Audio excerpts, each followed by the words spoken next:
63-year-old man is found dead in South Central El Paso, and now police say his death is under suspicious circumstances. What we know so far and how you can help police with their investigation. Then a new proposed rule could actually change the way some American companies do business. A look into the details behind the move. And it looks like the monsoon is not done with us yet. Robert, what can we expect? Monica, only the slightest chance of showers tonight and tomorrow, but then those thunderstorms roar back by the end of the weekend, especially the weekend ahead. I'm going to have your detailed forecast. We're live on KTSM 9+, and your news starts right now.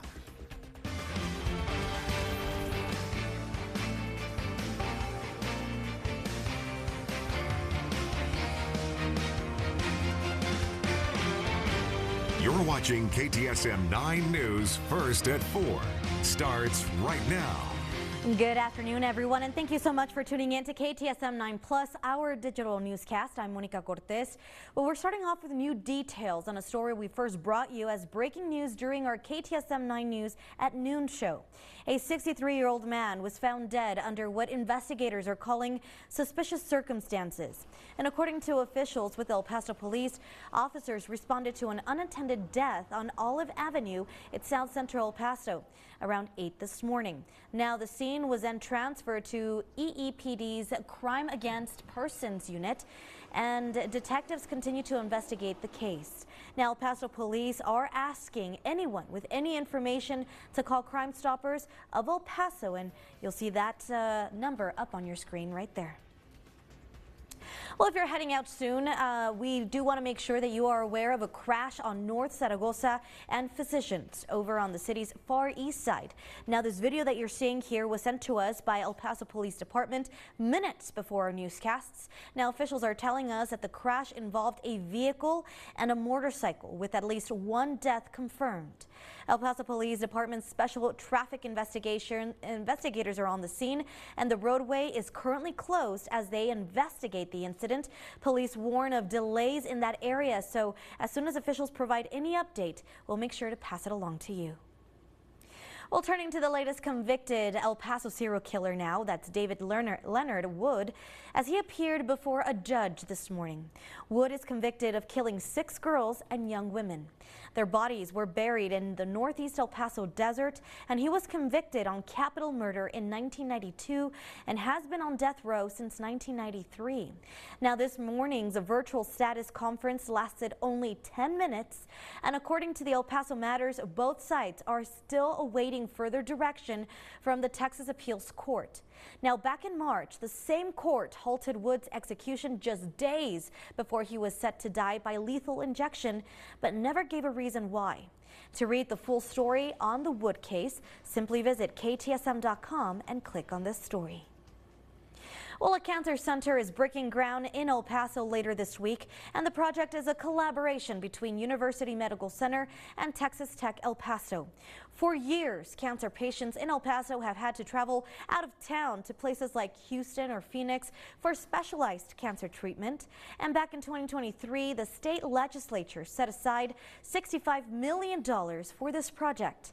As you may already know, Texas State Representative Mary Gonzalez and Senator Cesar Blanco have been 2 of the driving forces behind this new cancer center. Gonzalez is a special guest with anchor Andy Morgan during our 6:30 p.m. newscast tonight on KTSM, so make sure you join him then. All right, we do want to take a little pause from all of today's headlines and take a look outside. So as you can tell, we do have quite a bit of cloud coverage over our area, and it's been very interesting. We got to see some storms on Saturday. We got to see some beautiful weather Sunday. Are we in for another round of rain on Monday? For that, let's go ahead and send things over to Chief Meteorologist Robert Bettis. Hi, Monica. Did you know that just moments ago we were informed that our tower cam was back online? Yes, I know, just in time. Yes, how beautiful. I know, it's beautiful clouds out there. Will they deliver the goods tonight? I don't think so. I think our chance has passed for this evening. Take a look at the high temperatures today. 93 Juarez, 86 Las Cruces, 88 Alamogordo, and 75 so far for Ruidoso. Widely scattered showers and thunder showers, especially over Hudspeth County, where it was really active today.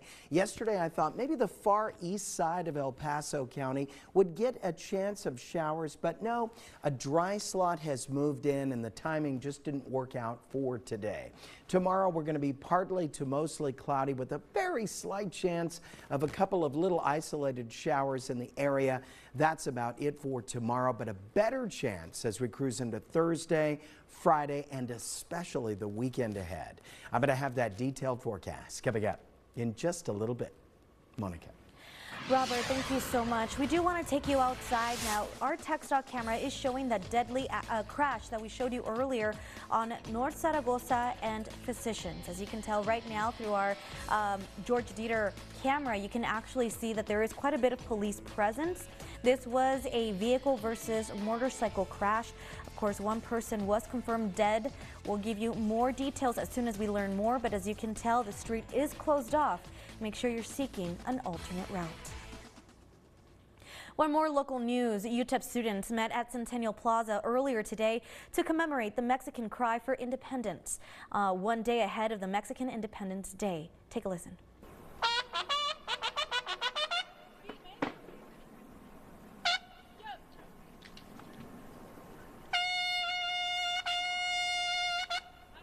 That is so beautiful. Well, originally it's called El Grito de Dolores. The celebration is held annually in remembrance of the Mexican Day of Independence that started on September 16, 1810. The celebration at UTEP included special speakers, refreshments, and live performances by Mariachi Frontera. Well, in national news, the Trump administration is set to deploy federal troops to a growing list of U.S. cities. Now, the administration says that they are preparing to launch a combined mission, including the FBI and National Guard soldiers into Memphis, Tennessee. This, as the Washington Post reports, citing planning documents that the Pentagon has drafted a proposal to activate 1,000 Louisiana National Guard troops to serve a law enforcement mission in that state's cities, including New Orleans. Now, Democrats have been pointing to police statistics that show crime at a 25-year low, arguing a surge would be a spectacle. Memphis's Democratic mayor says this isn't the kind of help the city needs. We're going to Memphis. Memphis is That's the next city. Deeply troubled. And the mayor is happy. He's a Democrat mayor. The mayor is happy. We're going to fix that just like we did Washington. I'm certainly not happy about the National Guard. Now, over the weekend, parades and protests were held in Chicago and Los Angeles, as both cities have seen recent surges in immigration enforcement. Well, a new proposed rule could change the way some American companies do business. In today's Political Minute, News Nation's Blake Berman digs deeper. Is a big change coming for some American businesses? I'm Blake Berman, host of The Hill on News Nation. President Trump on Monday pushing regulators to stop requiring public companies to release financial reports every 3 months. He says they should switch to a 6-month reporting period instead. The president posting to his Truth Social saying in part, quote, "This will save money and allow managers to focus on properly running their companies," end quote. The Securities and Exchange Commission has required publicly traded companies to report on a quarterly basis since 1970. Supporters say the reports give investors valuable financial insights and make them aware of new risks companies might face. President Trump asked the SEC to study the issue during his first term, but the agency ultimately kept the requirement in place. I'm Blake Berman, and this is the News Nation Political Minute. Well, coming up Sunday night, a prayer vigil was held at the Kennedy Center in Washington, D.C.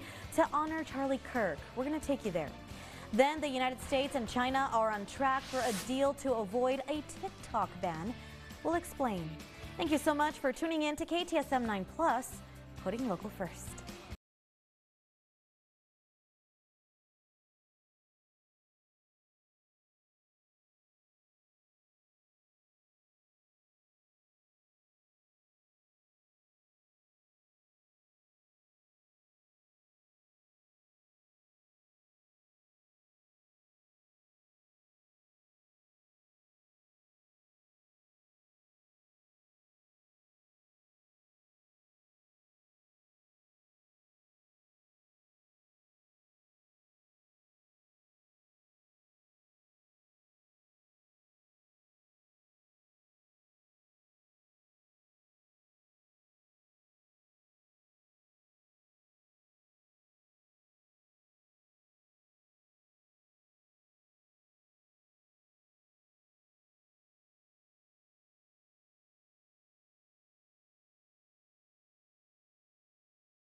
Visit elpasohonda.com for more details. Welcome back, everyone. Sunday night, a prayer vigil was held at the Kennedy Center in Washington, D.C. to honor Charlie Kirk. The event was open to the public, supporters, conservative leaders, grassroots activists, congressional and administration staff, and members of the public who simply wanted to honor Kirk. Arizona Senator Jake Hoffman spoke at the vigil following two of Kirk's longtime friends. Some members of the Trump administration were in attendance as well and addressed the public, including House Speaker Mike Johnson. Now, during this time in our newscast, we usually read some of your comments, and we've had an overwhelming number of people voice their opinions on our social media pages. But unfortunately, it has created some polarity in our comment section, and we do not tolerate hateful or abusive language on our platform. This is not the kind of dialogue we want to encourage here. We want to remind everyone that our comment section is a safe space for a healthy discussion, and we encourage you to continue sharing your thoughts, but in a respectful manner. Well, up next, a couple of first-year TV series won big at the Emmy Awards Sunday night. We're going to go over some of the highlights of last night's winners. This is KTSM 9+.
To help you remember, I made this cheer. V value, A awesome value, L lots of value. You get 2 pairs of free eye exam and anti-glare lenses for only $79.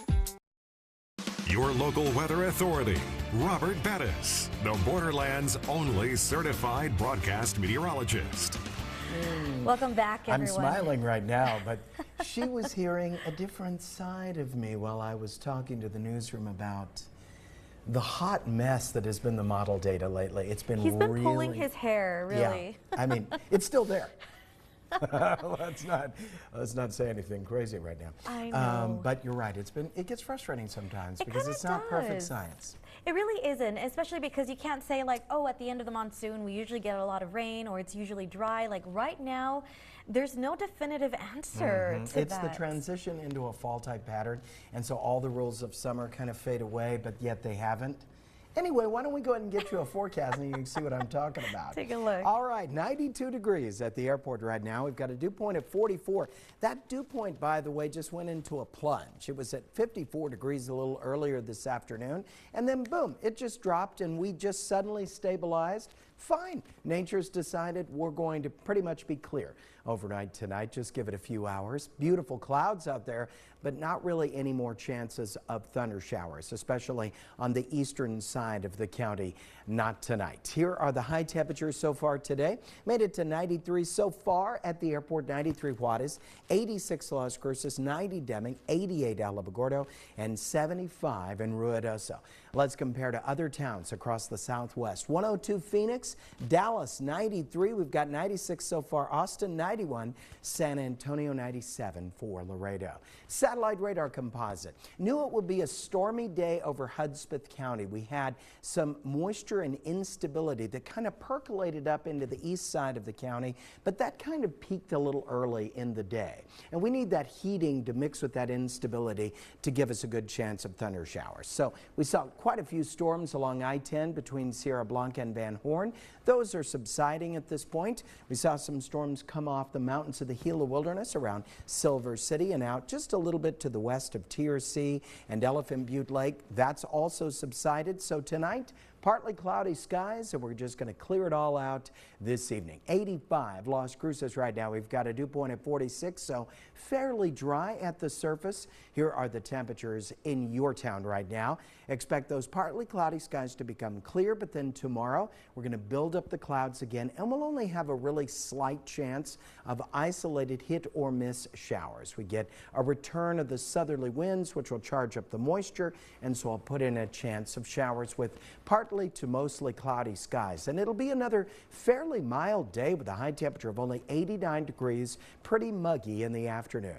Allergy-wise, no change here. It's a 12 for the next 3 days, highest level it can be. Here are your low temperatures tonight. 61 Alamogordo, 63 Deming, 69 Juarez, and 65 for Van Horn. Your high temperatures tomorrow. On the mild side, 86 Alamogordo, 87 Deming, 90 for Juarez, and 86 for Van Horn. Now we've got partly cloudy skies to Las Cruces, clearing out tonight with a low temperature of 63 degrees.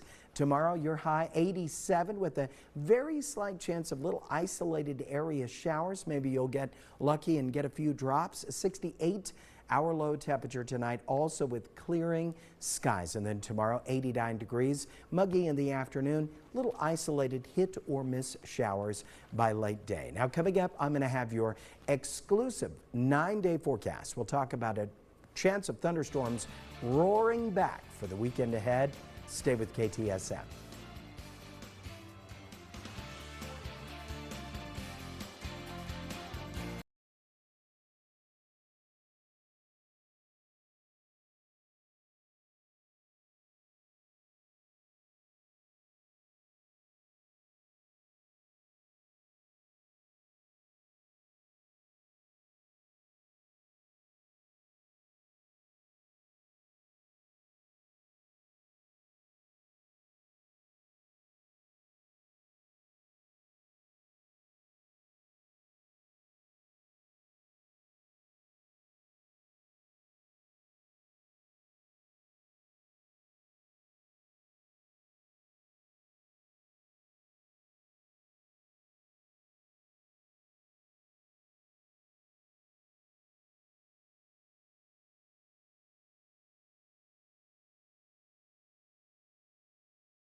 service. I'm Monica Cortez, and you're watching KTSM 9 News. Welcome back, everyone. The United States and China are on track for a deal to avoid a TikTok ban. Now, the deal comes days before a deadline that could have banned the popular video sharing app in the U.S. Treasury Secretary Scott Bessent said Monday that the country struck a framework for the TikTok deal. Now, he also offered a few details about the agreement, but he did say that he expects the deal to go through by the end of this week. Well, in the world of entertainment, a couple of first-year TV series won big at the Emmy Awards Sunday night, taking away multiple wins, including Best Drama and Best Comedy. NBC's Mark Barger highlights some of the night's winners. And the Emmy goes to The Studio. A TV satire about making movies made history at the Emmy Awards Sunday night. Best Comedy and Best Actor for series co-creator Seth Rogen among its 13 wins. The most ever for a comedy. Thank you very much. I'm legitimately embarrassed by how happy this makes me. Honors for Best Drama went to The Pit. That medical series also earned Noah Wyle Best Actor. To anybody who's going on shift tonight or coming off shift tonight, thank you for being in that job. His first Emmy. Wiley's co-star Catherine LaNasa won Supporting Actress honors. Oh my goodness. While lead actress went to Severance's Britt Lauer, and her co-star Tremel Tillman won Supporting Actor. And as my mama would say, "Ooh, look at God."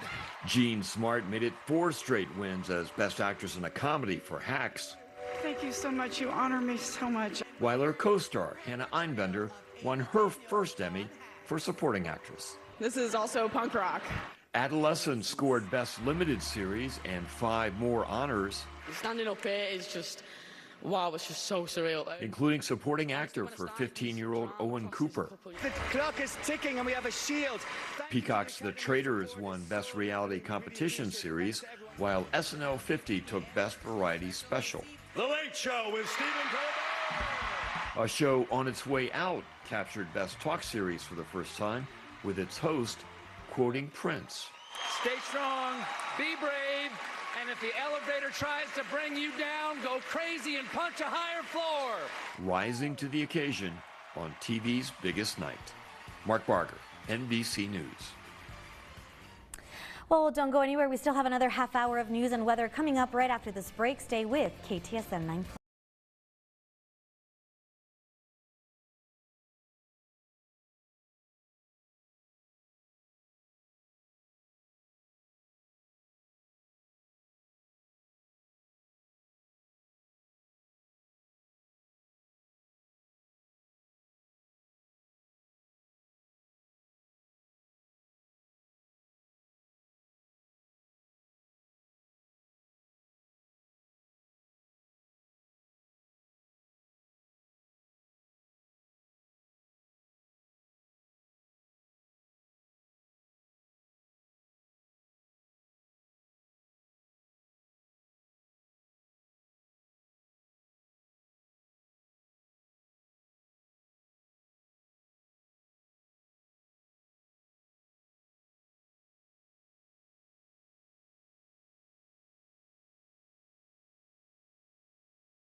dangerous machinery. Report fever, stiff muscles, or problems thinking, as these might be life-threatening. Shaking, stiffness, drooling, and trouble with moving or balance may occur. Taking control starts with asking your doctor about Ingrezza.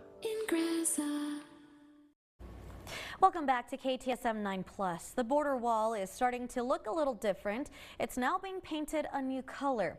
Border Report's Sandra Sanchez was out in the Rio Grande Valley today, and she explains why officials say this is all for better protection.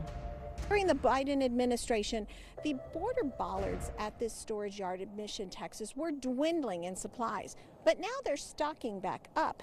And there's a new color of bollard that's being kept here. It's black. That comes after Homeland Security Secretary Kristi Noem recently announced that border wall built from now on will be black to prevent climbing. That is specifically at the request of the president, who understands that in the hot temperatures down here, when something is painted black, it gets even warmer, and it will make it even harder for people to climb. That was Noem last month in Santa Teresa, New Mexico, announcing the new color. She even painted a section of border wall black, along with Border Patrol Chief Mike Banks, who is from the Rio Grande Valley. We're going to paint it black for two reasons. One, the black's going to protect the wall from rusting, and two, black gets hotter and makes it more difficult to climb. Last month, Noem also announced that the Department of Homeland Security is waiving dozens of environmental laws to build miles of new border wall in the valley in Hidalgo and Starr counties. This includes several sections of the Lower Rio Grande Valley National Wildlife Refuge. $46 billion in new border wall funds were included in President Trump's One Big Beautiful Bill. Banks says that will make the border secure. This is just one of many ways that we are fortifying our border and securing our border against illegal immigration. Special lights, camera systems, and ground sensors also are being added to the border barrier. In Mission, Texas, Sandra Sanchez, Border Report. Well, the Trump administration says that it is building half a mile of border wall a day across the southwest border. More on the waivers can be found at borderreport.com. Well, Congress has just 7 working days left to avoid a government shutdown, and both sides are positioning themselves to blame the other party if that does happen. Now, House Republicans are expected to unveil their plan as soon as today. Any solution is likely to be a short-term fix or a continuing resolution. For the most part, it would keep spending levels where they are until a long-term spending bill is passed. Some Republicans oppose a short-term measure, calling for a long-term plan with more spending cuts. Democrats say that they won't agree to any spending measure that doesn't include health care protections. And in the Senate, some lawmakers want to attach new Russia sanctions to the bill. I expect us to be able to solve the budget issues, which the American people expect to be able to do as well. These are hard issues. We're sent to be able to do hard things. We should do hard things on it. We should not, first and foremost, have a government shutdown. The Republican-only bill that was passed earlier this year, the so-called Big Beautiful Bill, threatens to raise rates for health care for millions of Americans and to throw millions more off of health care. I think there are ways we can reduce the harm to Americans' health care through the appropriations process. Now, even if the House can pass their plan this week, the Senate wouldn't be able to bring it to a vote until sometime next week. Well, the Texas Education Agency says that they are looking into approximately 180 cases of public school employees posting reprehensible and inappropriate comments about the assassination of Charlie Kirk. Now, this update comes after the agency asked Texans to report those posts to the TEA misconduct reporting portal last Friday. Now, the TEA says that they're investigating these reports to see if some teachers should lose their certifications. State Capitol correspondent Adam Schwager talked with a First Amendment lawyer about how much the freedom of speech protects or doesn't protect public employees. At least one Texas teacher is in the process of getting fired for their social media response to Charlie Kirk's death. Goose Creek ISD in Baytown announced they're working to terminate a teaching contract, and they're not the only ones. The person who assassinated Charlie Kirk was trying to silence someone, and that engaging in cancel culture is trying to silence someone. Adam Goldstein is an attorney with the Foundation for Individual Rights and Expression, FIRE.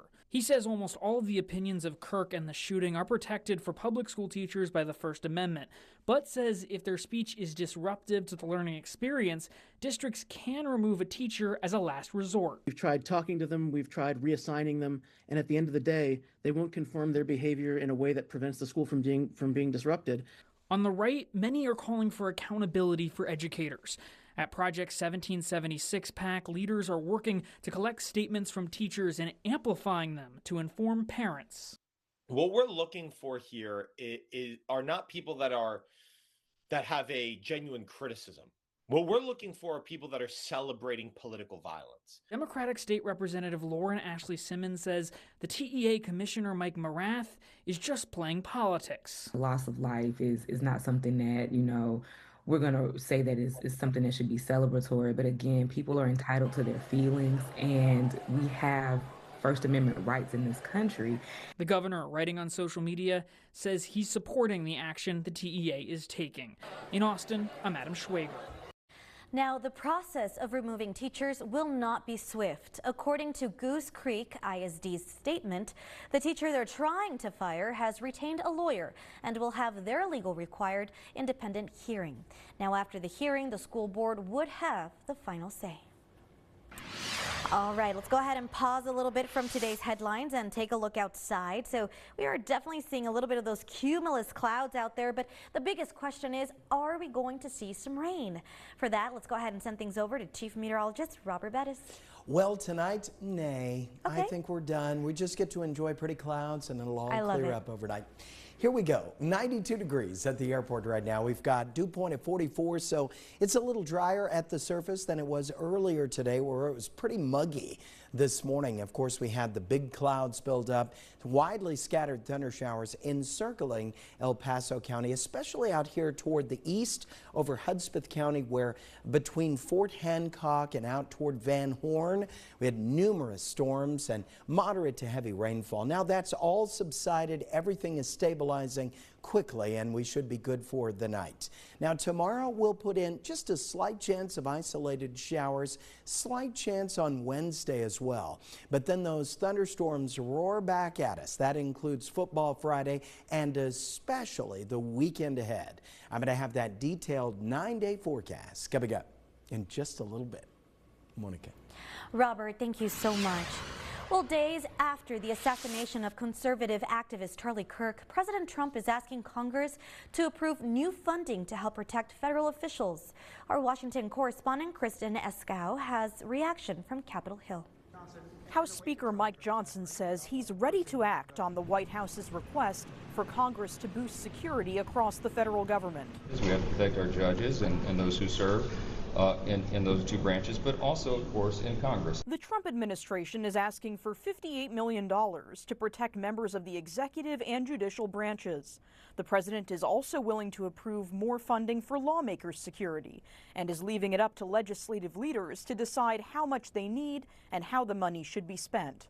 Members of Congress are safe. They will be kept safe. They have security measures now at their residences, and personally, we can always enhance and do more and do better, and I think everyone's looking at that soberly right now. Some lawmakers I've spoken with tell me they feel safe walking here in the halls of Congress, but when they're out doing public events, they feel that's where they could use some extra security. It's a scary time, and let's hope Florida Congressman Mike Herodopoulos tells me local law enforcement is often present at his public events. We see so many threats coming across our emails and phone lines, and it's frustrating. Sources confirm that over the weekend, House Democrats received a virtual briefing on security.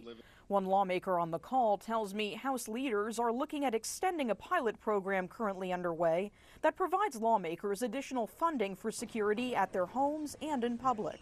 It's set to end September 30th. In Washington, I'm Kristen Escow. Well, in consumer news, with food costs going up, McDonald's is bringing its prices down.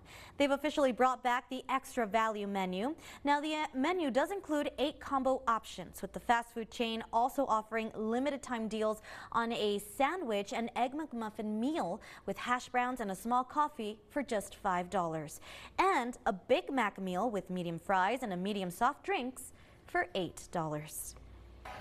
The extra value meal program is scheduled to go through the end of the year, but we're also looking to not only do the Big Mac $8 meal and 10 nuggets extra value meal, but as time goes by, alternate some of those value meals that we have in order to provide more of a variety and try to address everybody's taste buds. Now, the chain is looking to build on its strong second quarter following back-to-back losses as less people eat out. Well, to a health alert, Immunize El Paso's Flu to You program got a generous grant that will expand access to free and low-cost flu vaccines across the region. So the $20,000 grant was awarded to the program by the Isla Carol Turner Friendship Trust. The program by Immunize El Paso already provides free and low-cost vaccines through brick-and-mortar clinics and mobile outreach. Now, Immunize El Paso says this extra money will only further support protection for vulnerable residents. And if you're looking to get your flu shot, the city of El Paso is also offering free flu vaccines this week at Fabens High School. This is part of their Be Power Flu campaign. The free drive-through event is happening tomorrow from 3 to 6 p.m. And as always, you must be at least 6 months or older to get a flu shot. No appointment or insurance is needed. Well, coming up, nearly 600 El Pasoans were able to get a safe ride home during August by using the Pick Your Ride program. We go over some of your thoughts in today's In Our Comments segment. Thank you so much for tuning in to KTSM 9 Plus, putting local first. Now, 915-533-KTSM. Reach us via social media or email us at news@ktsm.com.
Toyota. Get into the 2025 Toyota Camry LE with 4.99% APR financing for 60 months or lease for $249 a month for 36 months. Visit 6330 Montana for more details. I'm Monica Cortez, and you're watching KTSM 9 News. Your local weather authority, Robert Bettis, the Borderland's only certified broadcast meteorologist. Welcome back, everyone. Well, today is September 15th, which means it is a 915 day.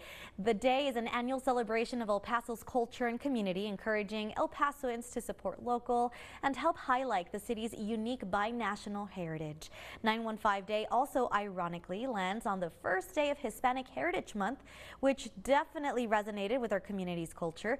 Some iconic landmarks include the Star on the Mountain, the classic UTEP pick that stands right outside the UTEP facilities, Chicos Tacos, the cross on top of Mount Cristo Rey, and just so many more. So everyone, happy 915 Day. Would you want to live anywhere else? Absolutely not. Absolutely not. I mean, you go have those big cities.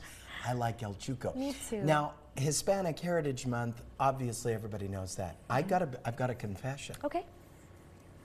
I've never heard of 915 Day. Really? Where have I been living? Have I been living in the Weather Center where the information goes to die? A little too long. Okay. All right. Well, happy 915 happy Day. 915 Day. Okay. It makes me feel great. Is there a 575 Day? That's we Southern should New have Mexico. one. Yeah. Oh, okay. All right. Just checking. Let's take a look at the beginning of fall. Monica. It's fast approaching. I know it is. It's next Monday, 12/19. In the afternoon when you're driving around, just look at that clock and go, oh, it's the autumnal equinox. Here are the high temperatures so far today. 93 Juarez, 86 Las Cruces, 90 Deming, 88 Alamogordo, 75 Ruidoso, and 68 so far for Cloudcroft. Satellite radar composite. Now, earlier today at about lunchtime, we were very unstable, plenty of moisture, and then all of a sudden between about noon and 4 o'clock in the afternoon, everything just started to stabilize rather rapidly.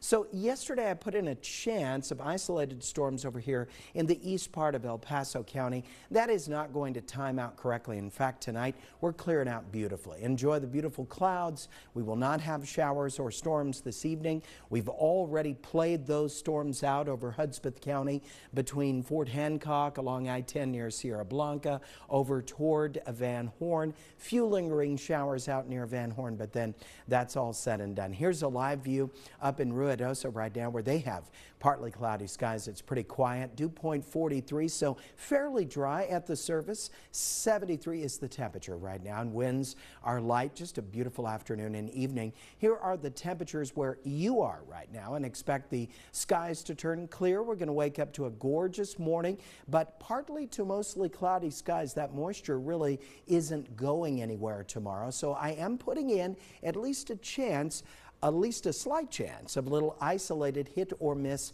showers by the afternoon. High temperature tomorrow, 89 degrees, so a little bit cooler. On the balance, it's going to be a beautiful Tuesday. Here's your allergy forecast. 12s across the board. That's the highest number it can be for allergens. Tonight for you, Las Cruces, 63 degrees with partly cloudy and clearing skies overnight tonight. Tomorrow, 87 with again that chance of a little isolated shower here or there. Nothing major tomorrow. 68 low temperature tonight at the International Airport. We'll see the clouds clear away, and then tomorrow also that chance of a little hit or miss shower cropping up thanks to all that moisture. Not a very hot day tomorrow. Now only KTSM gives you 9 full days of weather on Wednesday. Cloudy with a very slight chance of showers. High temperature 89. The date is very murky over the next few days. One thing I know for sure, there's enough moisture that we'll have pretty significant cloud cover each and every day with moments of sunshine. 90 on Thursday with late day thunder showers. Storms looking promising on Football Friday night. This would be the 4th Friday with the chance of storms that night. 93 on Saturday with thunder showers. Brief heavy rainfall likely on Sunday. It looks as though we get a Pacific system in on Monday if that data holds together. The first day of fall is going to be a stormy one with the potential for some heavy rainfall. Then lingering showers Tuesday, back to partly cloudy skies on Wednesday. Monica. Robert, I can't wait. Thank you so much. Well, we do want to take you outside once again. We're still keeping a very close eye. So what you are seeing here is a crash that happened earlier this afternoon. It was a deadly crash. One person was confirmed dead. This was between a car and a motorcycle. Police have closed down that area. That's Zaragoza and Physicians on the east side. So if you do have any plans on heading to the east side, just make sure you're taking an alternate route. This will be closed until further notice. Well, nearly 600 El Pasoans were able to get a safe ride home during August by using the Pick Your Ride program. So as of September 8th, a total of 3,445 rides have been provided, and it's all part of the DA's office efforts to combat drinking and driving. The campaign is managed by the District Attorney's Office and was funded by a one-year grant of nearly $50,000. That was awarded by the Texas Department of Transportation, El Paso District Office last October. Now, through the program, El Pasoans were provided with a limited number of $20 vouchers toward an Uber ride each weekend. We did share this story over to our social media accounts, and a lot of you had so many thoughts you wanted to share. We're going to start off with Melissa, who writes, "It's great, but still significant problem with drunk drivers. See it on the local news every day." And Chris Nájera says, "This is a great way to fuel the addiction that already exists in our city. Alcohol is one of the most destructive products on the planet, yet we're promoting it." And finally, Tamara Elkins writes, "This is awesome. Can we do speeding, distracted driving, running red lights, and running stop signs next, please? It's an epidemic not getting the attention it deserves." And here at KTSM, of course, we do value your opinion, and we want to hear more from you. So make sure you're following us on all of our social media platforms to keep in touch with us through the comments. All right, don't go anywhere. We'll be right back after this quick break.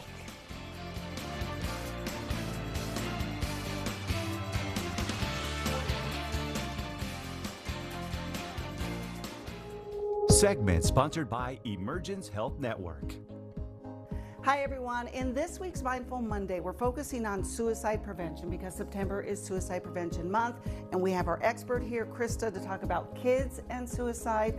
Why is early intervention so important? Early intervention is so important because it saves lives. So the earlier that we can identify emotional struggles and things that are going on with our children, our adolescents, the earlier that we can intervene and help them. Okay, so what are some of those risk factors?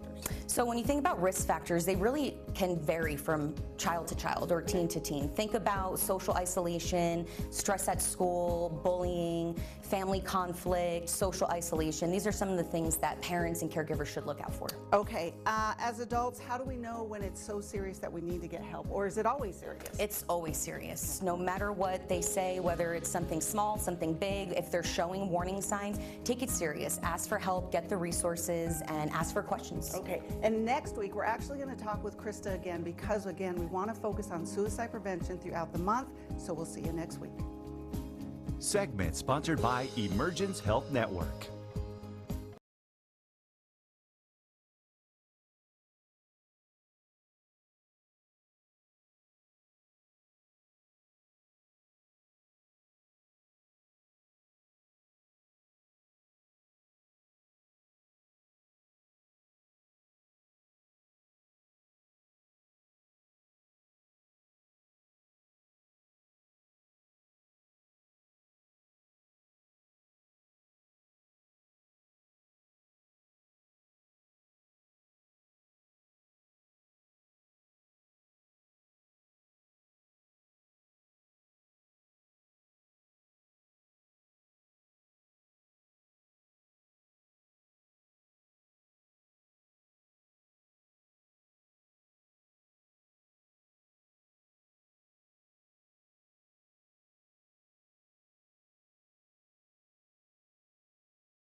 To win big. Visit KTSM.com for your chance to win a family 4-pack of tickets. Register today. A last look at the forecast for you. High temperature tomorrow, 89 degrees. We will be partly to mostly cloudy. We'll see at least a few isolated showers in the area tomorrow. Slight chance on Wednesday, also cloudy and on the cooler side at 89. Then back to 90 for Thursday and Friday as those regular late day thunder showers come back. Stormy weekend ahead with brief heavy rain possible on Sunday. 91. Fall begins on Monday, and that could be a cool and rainy day with a high temperature of 85 degrees. Monica, doesn't the word fall sound good? Oh, wait, we're summer people. What am I saying? You know what? I'm excited, Robert. Fall is my favorite season of all. Really? Yes, but I hate it when it gets really cold. I know. Yeah, I know. I know. Can we skip that one? What's after fall? I think it starts with a W. Is it winter? People love it, though. People love I winter. know. We're in a minority. Especially when you start talking about the S word. Oh, don't say that on TV, please. Don't say that on talking social about snow, media. guys. Yep. I have to say it. I think they got it. I think they got it. Okay. Which I am not saying. No. So, as long as you don't say it, we're fine. Yeah. Robert, thank you so much. Well, we do have a little bit of a quick preview of what's coming up at 5. So, county officials say this year's budget may come with a higher tax rate. Diana Castillo has that story in just a moment. Well, that's all coming up in just a couple of minutes. That's it for me. I'm Monica Cortez. See you all tomorrow. Don't go anywhere. We'll be right back.